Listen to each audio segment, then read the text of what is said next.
So here was this black guy, me, in handcuffs.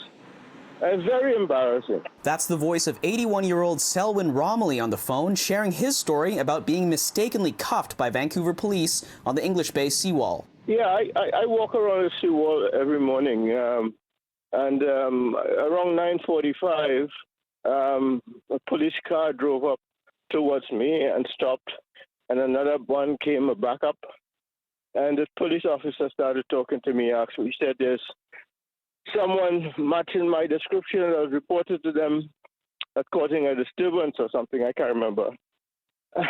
And without much further ado, he put me in handcuffs. He says the police were looking for someone around 40 and 50 years old. Who they ended up cuffing was Mr. Romilly, BC's first black Supreme Court justice. I think he said it was for officer safety. Well, there were 5 officers there, all 6 foot something, taller than I was. I had no weapon. I had nothing. I wasn't a threat to them.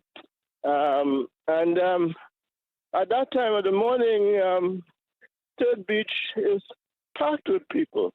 So here was this black guy, me, in handcuffs. Very embarrassing. Romilly says he was in handcuffs for about a minute when officers realized they had the wrong man. They apologized and removed the cuffs. In a statement, Vancouver Police spokesperson Sergeant Steve Addison says several people called 911 because a man was assaulting strangers near the seawall at English Bay. Addison says police briefly detained a man to investigate until he identified himself as a retired judge, when it became obvious that he wasn't the suspect and had done nothing wrong. They have a lot of work to do.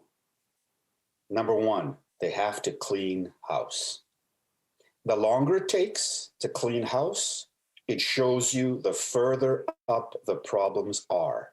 Steve September with the Anti-Racism Coalition of Vancouver says police and other sections of society need to address systemic racism by examining their recruitment strategies. Society cannot afford to recruit and maintain white supremacists in the force, in the judiciary, in the hospitals, in the healthcare system. By this very fact that this judge was handcuffed, it's proven that it's power over sense. The Vancouver Police and Mayor Kennedy Stewart have apologized to Romilly, who says the VPD needs to re-examine their police training. Whatever the training program is that it is not right now obviously isn't sufficient, or wasn't sufficient enough to keep me from being embarrassed. Romilly doesn't intend to file a formal complaint, saying that the incident already has a lot of attention. In Vancouver, Kier Junos, City News.